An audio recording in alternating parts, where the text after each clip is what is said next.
शंकर भगवान पर चढ़ी हुई बेलपत्र कहीं जमीन पर भी पड़ी हुई मिली है तो उसको उठाकर एक बार मस्तक पर रख लिया करो। कौटी कौटी पाप ढेर पड़े हुए होंगे हमारे जीवन के, ऐसा कोई व्यक्ति नहीं जिससे पाप नहीं होता। श्री ऋषभदेव जी महाराज का चरित्र आता है, अहिंसा परमो धर्म को बताते हैं और ऋषभदेव जी महाराज कहते हैं हर व्यक्ति से पाप होता है, चाहे वो संसार का कोई मनुष्य हो।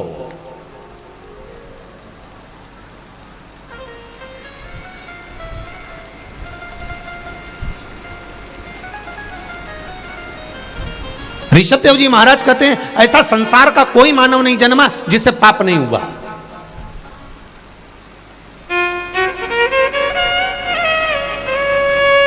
अहिंसा परमो धर्म की लेखनी ऋषभदेव जी महाराज वर्णन करते हैं। किसी ने पूछा ऋषभदेव जी महाराज जी से, हर व्यक्ति पापी है? हाँ। चाहे कोई हो? हाँ। तो ऋषभदेव जी से पूछा गया, क्या संसार में जन्म लेने वाला मानव, चाहे संत साधु सन्यासी तपस्वी साधक उपासक चाहे जो हो, अगर मृत्यु लोक में जन्म लिया है तो उससे पाप हुआ है? क्या क्या पाप हुआ, कितने स्थान पर उसने पाप किया? तो कहा, पहला, झाड़ू लगाते समय जीव मर जाता है, उसका पाप माथे चढ़ जाता है। दूसरा, अग्नि जलाते समय छोटे छोटे पतंगे जल जाते हैं, उसका पाप माथे चढ़ जाता है। तीसरा, स्नान करते समय, वस्त्र धोते समय, बर्तन धोते समय पानी में छोटे छोटे जीव मर जाते हैं, उसका पाप माथे चढ़ जाता है। चौथा, हम चलकर कहीं पर भी जाते हैं, हमारे पांव के नीचे छोटे छोटे जीव मर जाते हैं, उसका पाप माथे चढ़ जाता है। तो ऋषभदेव जी महाराज जी से पूछा, जब प्रत्येक जीव से, प्रत्येक मनुष्य से, संसार में जन्म लेने वाले मानव से इन 4 स्थान पर अगर पाप होता है तो फिर मनुष्य क्या करे, इस पाप को समाप्त कहां कर सकता है? तो ऋषभदेव जी महाराज जी ने लिख दिया, सत्संग में जाकर बैठ जाइए, सत्संग में जाकर बैठ जाइए, भगवान की भक्ति में जाकर बैठ जाइए, पाप जलकर भस्म हो जाएगा। पाप की समाप्ति भगवत स्मरण है, पाप की समाप्ति सत्संग है, पाप की समाप्ति भगवान का स्मरण, भगवान का मंत्र जाप, नाम जाप, कीर्तन, मंत्र स्मरण। अब करो परमात्मा का भजन।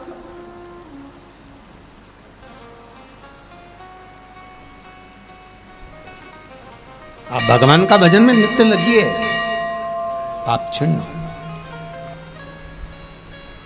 जब अदालत में पेशी कर कर कर थक जाते हो तब वकील कहता है राजीनामा, अरे बोलो जम के बोलो, राजीनामा कर लो। तो अक्कड़, मैं काय को करूं? तो क्या और चलने दो, और पेशियां चली। थक गए, तब वकील ने फिर कहा राजीनामा कर लो। मैं काय को करूं? मैंने इतने बड़े बड़े वकील कर रखे। फिर पेशी पे पेशी चली, एक अदालत से काम छूटा, दूसरी अदालत में पहुंच गए, फिर पेशी। फिर वकील ने कहा, जम के बोलो, राजीनामा कर लो। वकील कोई मूर्ख नहीं होते, वकील भी अक्ल वाले होते हैं। और एक बात वकील हमेशा कहता है कि जिंदगी में अगर वकीलों से सीखना है तो वो आपको समझाकर एक बार जरूर कहेगा कि एक बार अच्छे से विचार कर लो, राजीनामा कर लो। ये हर वकील कहता है।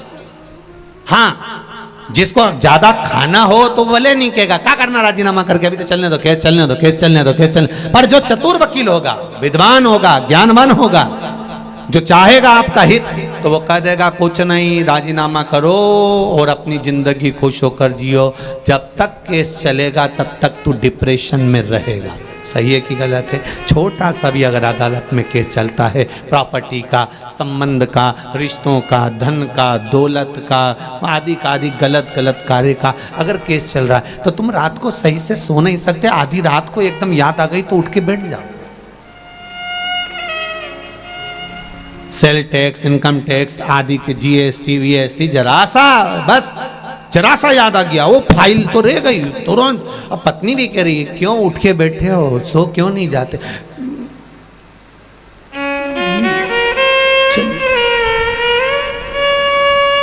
देखिए छोटा सा रबड़, देखा है रबड़, छोटा सा नोट की गड्डी में लगाने वाला जो रबड़ आता है ना, छोटा सा, उस रबड़ को एक बार लपेट लो, दूसरी बार लपेट लो, तीसरी बार अगर खींचा तो बोलो बोलो जम के बोलो, टूट गया। अब इतने छोटे से नोट की गड्डी में लगाने वाले रबड़ को तुम मिठाई के डब्बे में लगा सकते हो क्या? 2 बार? नहीं, टूट जाएगा। बड़े डब्बे में लगा सकते हो? नहीं, टूट जाएगा। उसी तरह ये चित्त, ये वृत्ति, ये मन वो रबड़ है जिसको हमें परमात्मा के चरणों में लगाना चाहिए, पर हम इसको नोट की गड्डी में और डब्बों में लगा रहे हैं, इसलिए ये रबड़ जल्दी टूट जाता है, बहुत जल्दी। इस रबड़ को सही जगह लगाए। ज्यादा रबड़ को खींचोगे टूटेगा, दिमाग को ज्यादा 10 जगह लगाओगे। इसलिए वकील कहते हैं राजीनामा कर लो, और यह वकील नहीं कर रहे, ये हमारे हृदय में हमें बिठा कर रखना है कि जिसने जिंदगी में जन्म लेने के बाद राजीनामा करना सीख लिया, कोई भी बात हो, सब्जी बेकार बन गई, राजीनामा कर लो, कोई बात नहीं, नमक ज्यादा पड़ गया, राजीनामा कर लो, काम बिगड़ गया, राजीनामा कर लो, कोई बात नहीं, चिल्लाना नहीं, क्रोध नहीं, अभिमान नहीं, अहंकार नहीं, वासना नहीं, तृष्णा नहीं, लोभ नहीं, आसक्ति नहीं, काम नहीं, राजीनामा करना जो सीख गया तो उसका जीवन एकदम क्लीन और आनंद में हो गया। जिसकी पेशियां चलती रहती है, हर बात में जवाब देगा। उसने कुछ कहा पत्नी ने, मैं तुमसे कब से कह रही हूं, और इसने पलट के जवाब दिया, तो तू जवाब दे, अगली पेशी उसकी देख। तुरंत वो भी तैयारी में बैठी थी, फिर उसने सुना दिया, उसने पेशी चालू करी, फिर इधर से फिर उधर से।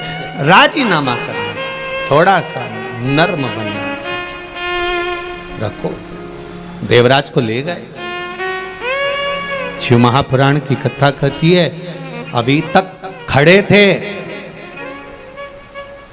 देवता लेने के लिए अब आए हैं गण दूसरे। सेठ जी की कथा चल रही थी, सेठ जी दान पुण्य करे तब तक अच्छे लोग खड़े मिले थे, बेकार कर्म करा तो काले काले भयंकर भूत जैसे खड़े मिले। पूछा तुम कौन हो? लाने लेकर जाने वालों की ड्यूटी चेंज हो गई है क्या? पहले तो सुंदर लोग आए थे, अब काले काले लोग आए। कहा नहीं नहीं, ये कर्मों के अनुसार है, पहले तुम्हारे कर्म अच्छे थे इसलिए देवता आए थे, अब कर्म बिगड़ गए इसलिए यम के दूत बंदी बनाने के लिए आए। आपके कर्म अच्छे होंगे आपको अच्छा मिलेगा। यमदूत की जगह पर भगवान शंकर के गण देवराज को लेकर जा रहे थे। देवराज ने चलते चलते गणों से पूछ लिया, मैंने पुण्य कौन सा किया जो आप मुझे लेने आए हो? कहा तेरा एक पुण्य प्रबल है, तेरी माता ने 1 लोटा जल शिव जी को समर्पित करा, और तेरे प्राण जो छूटे हैं ना, तेरी बुद्धि जो गई है, तुझे बेलपत्र के वृक्ष के नीचे जो तेरी बुद्धि लेकर गई है, इससे तुझे फल की प्राप्ति हुई।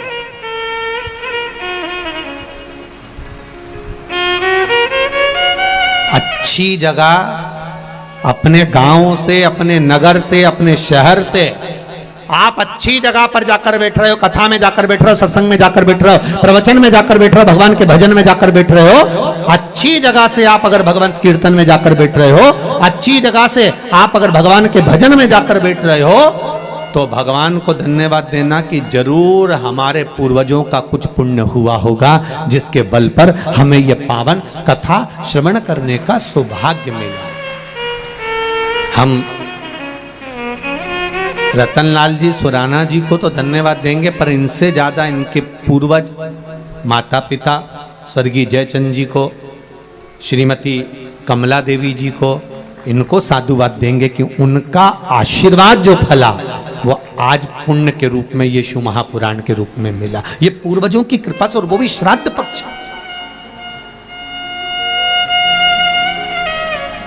ये उनकी कृपा से। तेरी कृपा बिना न हिले एक भी लेते श्वास, तेरी कृपा से तनो तनो। बखान क्या करूं मैं राखों के ढेर का, छपटी भभूत में है खजाना कुबेर का। हे गंगाधार मुक्ति द्वार ओंकार तू, भोरे ओंकार तू। आयो शरण तिहारी, शंभु तार तू। हमारे कर्म के अनुसार हमें फल की प्राप्ति।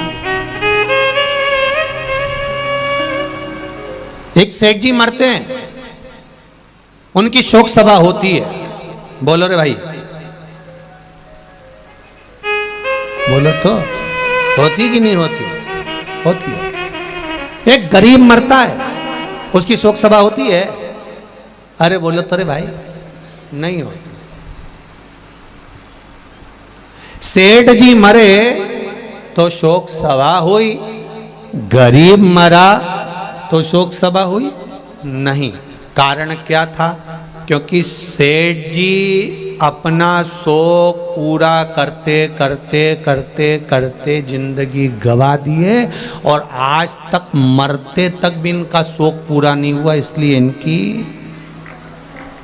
शोक सभा हुई। पर गरीब का कोई शोक नहीं होता, इसलिए उसकी शोक सभा भी नहीं होती। वो मस्त अलमस्त।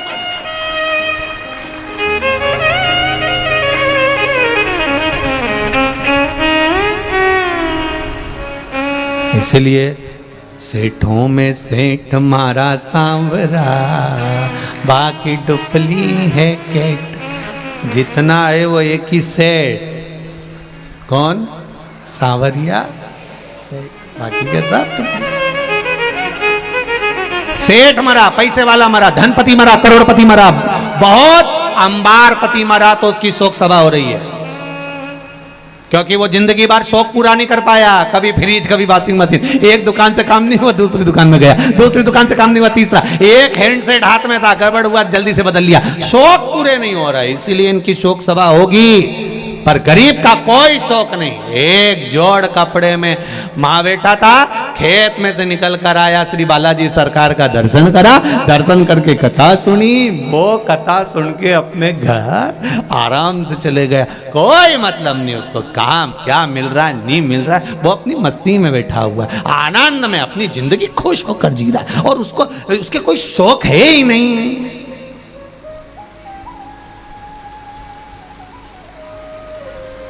कोई शौक नहीं, इसलिए इनकी शोक सभा भी नहीं। तुम खुद देखो, किसी किसी दुकान पे जो नौकर काम करता है निपट गया तो उसकी शोक सभा होती क्या? और सेठ जी मारे तो शोक सभा। इनके शोक कभी पूरे नहीं हुए, इसलिए इनकी शोक सभा होना जरूरी है। कभी जिंदगी में पूरे नहीं हुए। इन्हें एक प्रॉपर्टी खरीदी, मन नहीं भराया, दूसरी से मन नहीं भराया, तीसरी से मन नहीं भराया, चौथी, और जोड़ जोड़ जोड़ जोड़ आखिरी में सब यहीं छोड़, इतना बड़ा फोटो और प्लास्टिक के फूल की माला और 2 अगरबत्ती और गुलाब की माला, थोड़े दिन तक 12-15 दिन, इससे ज़्यादा कुछ नहीं। वो मालवा के संत श्रीनागर जी महाराज नहीं कहते, तेरा तेरा दिन याद करे, क्यों रे मन सुमिरन क्यों नहीं करे। केवल 13 दिन तक ताजे फूल की माला, 2 अगरबत्ती, 1 दिया, और पूरा घर का लोग आएगा, आंख से आंसू बहाएगा, और 13वें दिन नुक्ती और बूंदी का रायता और मंगोड़ा, गुलाब जामुन, दही बड़ा और इमरती सब चकाचक खाएंगे। तू मर गया, उसके बाद भी लोग कहेंगे थोड़ी तरी वाली सब्जी दो, थोड़ी तरी वाली दो, थोड़ा रायता खट्टा हो गया, इसमें शक्कर मिलाई दो रे बाबा, थोड़ा सा खट्टा हो गया। अब बताओ, वो मरी गया, चले गया, 16 श्राद्ध में फोटो को नीचे रखेंगे, और फोटो को नीचे रखकर और कंडा जला के घी और शक्कर गुड़ छोड़ेंगे। और बेचारे को दमे की बीमारी थी, बेचारा दमा में मर गया, और ने कंडे की ओर धुनी दे दी, और पड़ेगा दरारे और घी और पूड़ी और खीर पूड़ी में मिला के तुम्हारे फोटो में चिपका देंगे और तुम ऐसी स्माइल देती रहोगी, वो पूरी चिपकी रहेगी, खत्म जिंदगी समा। इसलिए मान मेरा कहना नहीं तो पछताएगा, और माटी का खिलौना माटी में मिल जाएगा। हेट बूट सूट सब धरा रह जाएगा अलमारी में। इसलिए सुराना जी ने कल कथा रखी है, अपनी अलमारी के अच्छे अच्छे कपड़े निकाल के लिया और बालाजी सरकार में आकर पहनो। बाबा भी ठाट में और तुम भी ठाट में, अलमस्त होकर रहो। कई बहुएं बड़ी रोती रहती है दिन भर, आंख में आंसू डाल। सास हमेशा कहती थी अच्छा पहनो, खूब रखा है पहनो। क्या करोगे? एक पति पत्नी घूमने के लिए विदेश का है, पत्नी को वहां पर एक सेट पसंद आ गया, हाफ सेट बड़ा सुंदर। पत्नी ने कहा ले लो 7 लाख का है, ले ले। पत्नी ने ले लिया। एलईडी चालू करो, एलईडी ले लो। अब 7 लाख कहाँ, ले। और पत्नी ने वो सेट ले लिया, और लेने के बाद पति ने कहा पहन ले। अभी थोड़ी ना पहनूंगी, अच्छा जरा मौका आन दो फिर पहनूंगी। और मौके का इंतजार करती रही, फिर कब पहनेगी? अब जन्मदिन आ गया, आज तो पहन ले। नहीं अभी नहीं, मेरे देवर के लड़के की शादी होगी तब पहनूंगी। और पहनते पहनते ही मालूम एक दिन छाती में दर्द हुआ, अर्थी पे बांध दिया। पति रोता रोता अंदर गया, सेट निकाल के लाया, इसको पिनाने लगा। बेस्ट फ्रेंड दोस्त कहने लगे भाभी तो मर गई, अब क्यों पिना रहा है? मैं इसको हमेशा कहता था पहन ले पहन ले पहन ले। ये हमेशा कहती थी मौका आन दो, मौका आन दो, मौका आन दो। इसका तो मौका नहीं आया और भगवान ने लगा दिया चौका। ले बड़ा जितने लोग कथा सुन रहे हैं आस्था चैनल पर, जितने लोग कथा सुन रहे हैं फेसबुक यूट्यूब पर, और जितने कथा सुन रहे हो ये सालासर बालाजी के धाम में, तुम मौके का इंतजार मत करना रीजिए बिल्कुल। अपन तो एक से बढ़कर एक पहन लो, जो अलमारी में धरा सब निकालो, सब पहनो। कोई कहती नहीं कि नहीं साड़ी, कोई शादी ब्याह में पहनना, शादी ब्याह से पहले निपट गई तो फिर ऊपर जाऊंगी तो मेरा मन कितना दुखेगा। और यमराज से कहूंगी मैं यमराज प्लीज मैंने वो नीली वाली नहीं पहनी, वंस मोर, एक बार फिर छोड़।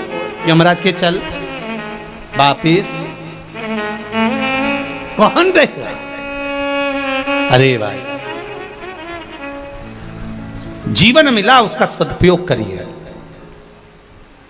उस जीवन का सदुपयोग होना चाहिए। एक बिंदुक नाम का ब्राह्मण वो भी गलत वृत्ति में पड़ गया था, मुक्ति नहीं हुई उसकी। 3 तरह से मरे हुए व्यक्ति को मोक्ष नहीं है।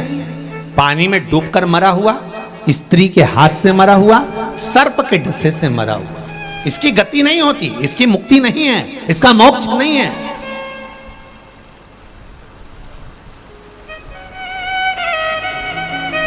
अगर किसी स्त्री के चक्कर में, किसी नारी के चक्कर में, किसी नारी के कहने पर, किसी स्त्री के कहने पर कोई मर गया, उसकी मुक्ति नहीं है।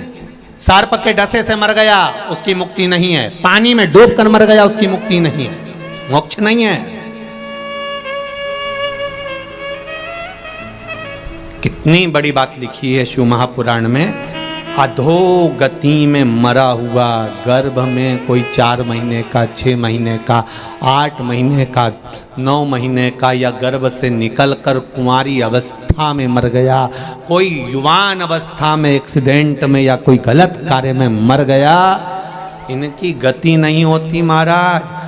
पिंड भी नहीं मिलता, चाहे गया जी में जाकर दे दो, चाहे ब्रह्म कपाली में जाकर दे दो, इनको पिंड नहीं मिलता, इनको तर्पण नहीं मिलता, इनके तिलांजलि नहीं होती। अगर ब्राह्मण भोजन भी करे तो इनके खाते में नहीं जाता, जो कुंवारी अवस्था में मर गया।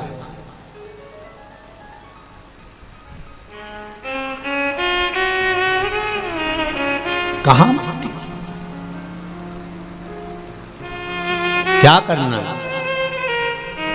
तुमरुका जी ने चंचुला देवी से कहा, इनकी एक ही मुक्ति है, शिव महापुराण की कथा। कुछ देव मत देव। एलईडी चालू करवाइए, एलईडी। कुछ देव मत देव, कुछ देव ना देव कोई। पर निवेदन है, अगर जिसने जिंदगी में एक बार हृदय से, चित्त से, मन से शिव महापुराण की कथा सुन ली, ध्यान देना जरा, श्राद्ध चल रहा है ना, श्राद्ध के अंतर्गत क्यों कहा जाता है कि बाजार से भोजन खरीद कर श्राद्ध नहीं करना? श्राद्ध करना तो घर की बहुओं, घर की माताएं भोजन बनाए। क्यों कहा? गरुण पुराण में, पद्म पुराण में, अग्नि पुराण में, स्कंद पुराण में, शिव महापुराण में वर्णन मिलता है कि घर की नारी बहुएं जब भोजन बनाती है श्राद्ध पक्ष का, और वो भोजन ब्राह्मण जब ग्रहण करता है, तो केवल बहू बेटियां जब भोजन बनाती हैं, बहुएं भोजन बनाती हैं, तो केवल ससुराल के पितृ नहीं तरते। ध्यान देना, जैसे ससुराल में कोई दादा ससुर है, उसकी तिथि है चतुर्थी, तुमने चतुर्थी को श्राद्ध का भोजन बनाया, ब्राह्मण को भोजन कराया, तो बहुओं को ये ना लगे कि हम हमारे ससुर के, दादा ससुर के निमित्त से जिमा रहे। नहीं, बहू जब भोजन बनाती है, ससुराल में अगर कोई ब्राह्मण श्राद्ध पक्ष का भोजन ग्रहण करता है, तो बहू के मायके में अगर इस तिथि में कोई गया होता है, तो आधा भाग उसके खाते में, उसके मायके में पहुंच जाता है। बहू को यह बात का अंदाजा रहना चाहिए कि केवल आप ससुराल वालों के लिए श्राद्ध में भोजन नहीं बना रहे, वहां भी। इसलिए जब पिंडदान होता है, तर्पण होता है, तिलांजलि होती है, तो गया जी जाते हैं, तो वहां पर नाना पक्ष और यहाँ का पक्ष दोनों का नाम लिया जाता है। बोलो सही है कि गलत है? तुम्हारे पिताजी का नाम बोलो, दादाजी का नाम बोलो, फिर वहां पूछेंगे तुम्हारे नाना जी का नाम बोलो, पर नाना का नाम बोलो, वहां पूछा जाता है। दोनों कुल को, दोनों परिवार को। इसलिए बहू बेटियों को चाहिए, घर की माताओं को चाहिए, जब भी भोजन बनाए वो बड़े प्रेम से बनाए, आनंद से। और प्रयास करा करो कि श्राद्ध पक्ष में सीधा ना देना, आटा चावल दाल ये हम ना दें। हम चाहें ये नहीं कि हम सीधा दे के हम भगवान को कि हमने सीधा दे दिया, अब हमें भोजन बनाने की जरूरत नहीं। आप भोजन बनाओ, सीधा दोगी तो केवल ससुराल का लाभ मिलेगा, कि ससुराल का कोई तिथि का व्यक्ति गया तो उसको फल मिलेगा। पर आपने अगर भोजन बनाया और ब्राह्मण ने अगर भोजन तुम्हारे घर में करा, तो उसका आधा भाग तुम्हारे ससुराल में अपने आप चला जाएगा। उन जीवों का भी कल्याण हो जाएगा, जिसको ससुराल में, अगर मायके में किसी ने भोजन नहीं भी दिया, मायके में कोई प्राप्त नहीं भी हुआ, तो उनको भी उसकी फल की प्राप्ति हो जाएगी। देव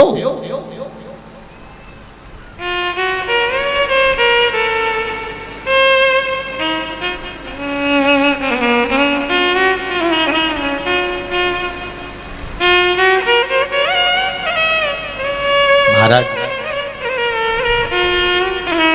श्री शिव महापुराण की कथा कर रहे हैं। बिंदु की मुक्ति कैसे हो? कहा चंचुला शिव महापुराण की कथा सुन। उसने कथा सुनी, तो यहां पर भी संवाद आता है, जब श्री हनुमान जी महाराज की माता अंजना देवी कौन थी? पूर्व समय में एक अप्सरा, पुंजिका स्थला जिसका नाम था।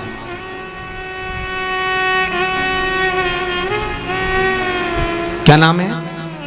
जम के बोलो। पुंजिका स्थला क्या नाम है? बोलो, जम के बोलो जरा। हनुमान जी की जो माता है अंजना, अंजना माता का पूर्व का नाम है पुंजिका स्थला, एक अप्सरा है।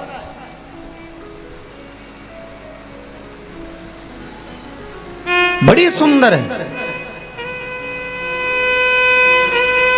इनकी सुंदरता का बखान नहीं कर सकता कोई। अति रमणीय, अति सुंदर, बहुत सुंदर।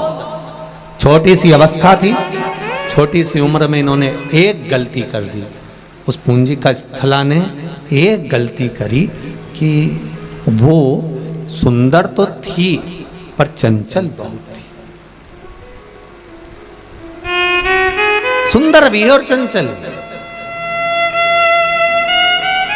महाराज पूंजिका स्थला ने एक गलती कर दी कि वो आज मृत्यु लोक में गई, भ्रमण करने के लिए जब पहुंची, भ्रमण करते करते उसने क्या देखा कि एक बंदर तपस्या में लीन है, साधना में लीन है, तप कर रहा है।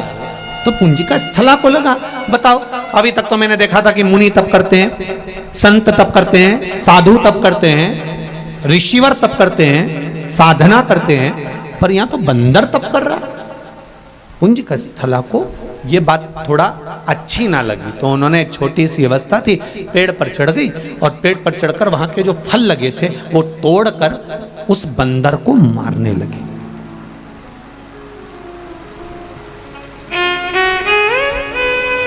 हमें स्मरण नहीं हो पाता, हमारे घर के जब छोटे बच्चे कोई गलत कार्य करते हैं तो हम बड़े खुश होते हैं कि एक छोटा बच्चा चींटा पकड़ता है ना, छोटा बच्चा यदि चींटी पकड़ता है ना, तो घर की माताएं, घर के लोग बड़े खुश होते, देखो पकड़ रहा है, देखो पकड़ रहा है। उसको समझाना चाहिए, नहीं नहीं, कोई जीव की हत्या नहीं करना, कोई जीव को कष्ट नहीं देना।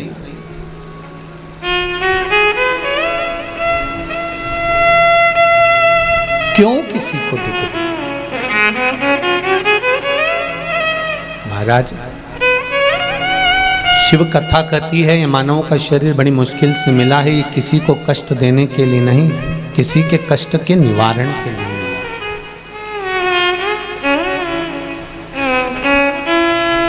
आपने शिव महापुराण की कथा में से कुछ सीख लिया कि मुझे 27 बार श्राद्ध पक्ष में शंकर भगवान को जल चढ़ाना है, या 27 मनके की माला से जाप करना है, या 27 बार मुझे मंत्र का स्मरण करना। केवल आपने सीखा और आपकी जिंदगी संवरने लगी, तो उसमें आपका फायदा है, उसमें आपका लाभ। जैसे एक पत्र आया है, देखिए,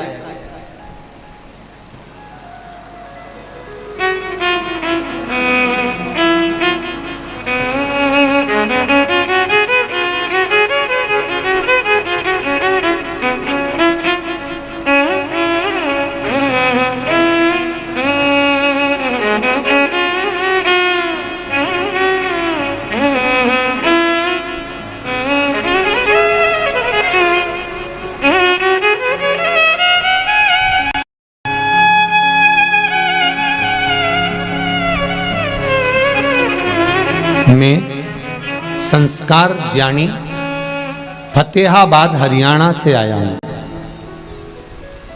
कहीं बैठे हो तो हाथ हिलाइएगा, कहीं पर विराजित हो। आप इधर हैं? हाँ, कहाँ है बाबू? हाथ हिलाइए, धीरे धीरे, आराम से आराम से आराम से। मैं संस्कार ज्ञानी फतेहाबाद हरियाणा से आया हूं। दिख नहीं रहे हो बाबू? थोड़ा सा आगे आएंगे आप? हमें दिख नहीं रहा है, कैमरे वाले को भले दिख गए होंगे। मेरी उम्र 12 वर्ष है गुरुजी। मैं 400 किलोमीटर दूर से आया, अपने दादा दादी व परदादा दादी के साथ बाबा की धोख लगाने आया हूं। मैं जन्म से ही विकलांग था, मेरे दोनों पांव से मैं चल नहीं सकता था। हरियाणा के लगभग सभी डॉक्टरों का इलाज करवा लिया था, पर मेरे पांव से मैं चल नहीं पाता था, बेड पर पड़ा रहता था, उठ नहीं पाता था। गुरुदेव, आपकी कथा टीवी पर सुनी, एक बेलपत्र और एक लोटा जल का कमाल दिखाने आया हूं। मैं अपने पांव पर चलकर शिव पुराण को धोख लगाने वाला हूं।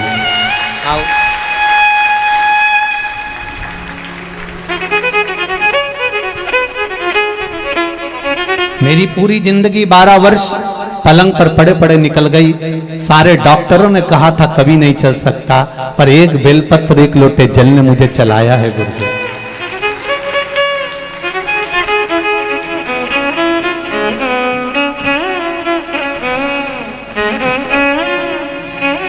जोरदार ताली बजाएं। जो बेटा पलंग पर पड़ा रहता था, उठ नहीं पाता था, चल नहीं पाता था, आज वो चलकर सालासर बालाजी की इस कथा में शिव महापुराण में पहुंचा है। जोरदार ताली बजाकर स्वागत करें। सारी समस्या का हल एक लोटा जल। शिवाय नमस्तुभ्यम।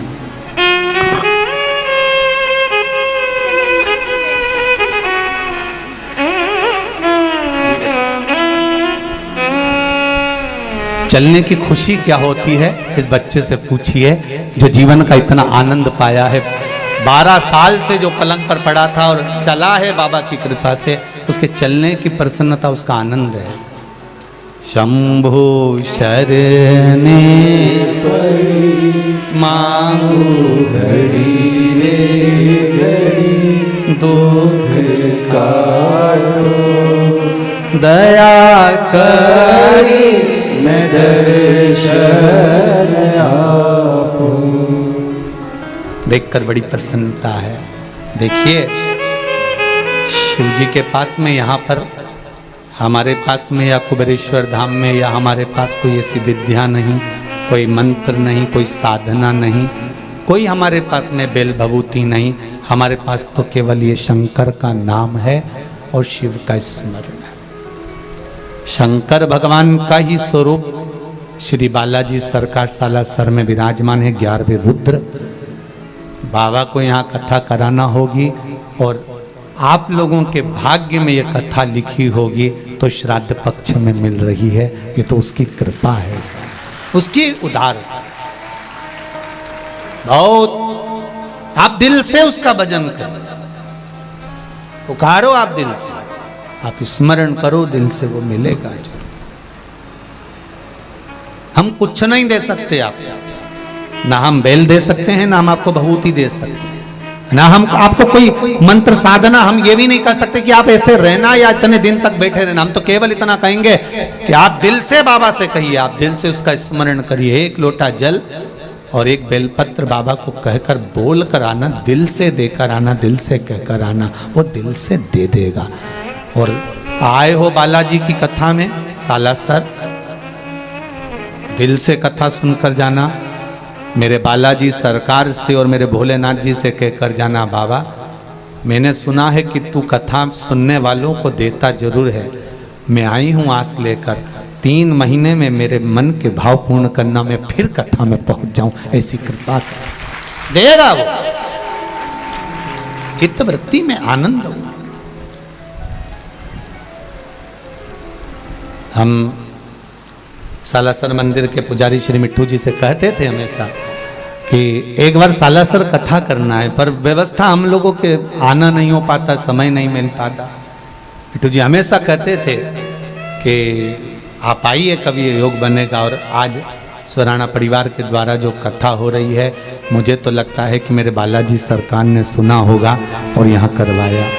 सुराना जी के यहाँ से उनकी धर्मपत्नी प्रेमलता जी, उनके पास जब सूचना मिली कि गुरुजी बोल रहे हैं कि कथा वहाँ एक गांव पर या दिल्ली कराने की अपेक्षा सालासर जी कराओ, तो मैं कहूँगा कि उनके दोनों बेटों और बहुओं के चेहरे की प्रसन्नता बता रही थी कि हमारी माँ ने कह दिया कि सालासर में हो रही है, तो और खुशी की बात है। तो ये एक आनंद का विषय हो जाता है, एक आनंद की लहर हो जाती है। हाँ, इतनी व्यवस्थाएं करना बहुत कठिन। पहले दिन ही तुम इतने सारे आ गए कि हमारा तो सोचे सुराना जी आधा टेंशन है उसका। पर सुनो, जहां मौका मिल जाए, रोड पर आसपास में जहां जगह मिल जाए, वहां बैठकर 2 शब्द शिव महापुराण के उसके इस पावन छत्र छाया में सुन लो और उससे कह लो, कह उससे।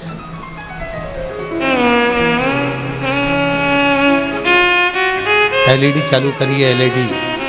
एलईडी वाले नहीं है क्या यहाँ पर? वो एलईडी हम चालू करो। और सब पीछे से आवाज लगा रहे हैं, देख रहे हैं। जीवन का एक आनंद प्राप्त, सुख प्राप्त। महाराज पुंजिका स्थला, एक गलती कर गई पुंजिका स्थला। सुंदर बड़ी थी, बहुत सुंदर, बहुत आनंदित थी, पर उसने एक गलती कर